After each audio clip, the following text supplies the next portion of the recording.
Это сегодня Магомед Алиев уже, как говорится, уверенно стоит на ногах. А когда он один начинал проект по производству лингвальных брекетов, единомышленников было не так много. Да и сегодня, признается молодой ученый, поддержки инвесторов уж очень не хватает. Плюсов у лингвальных брекетов много. Один из них – их устанавливают с внутренней стороны поверхности зубов. Тем самым они совершенно незаметны. Это специальная технология, методика, которую мы сами разработали, которая не нарушает патентные основы зарубежных компаний.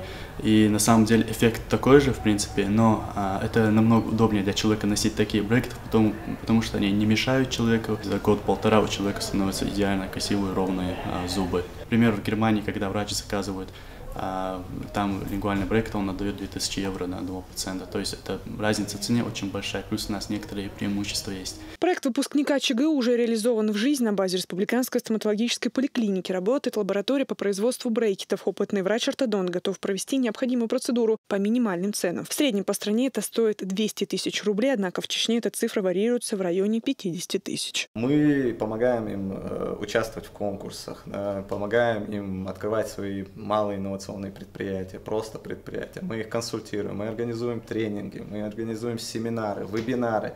Мы участвуем во всех конкурсах, да, мы привлекаем в республику для их поддержки фонды, в том числе фонд развития интернет-инициатив, фонд содействия, да, так называемый фонд Бортника.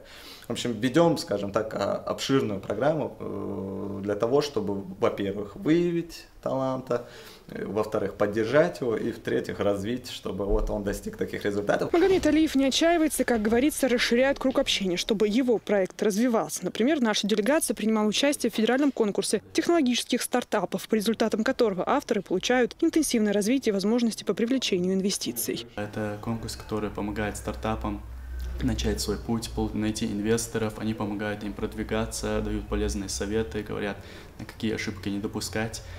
Конкурс еще начался в мае этого месяца, он проходит несколько этапов, и вот акселерационная программа, это вообще акселератор, который помогает стартапам. Акселерационная программа проходила в конце августа в Москве, там нам помогали различные менторы, различные эксперты, которые были не только из России, но и из других стран. В общем, они помогали нам именно с проектами.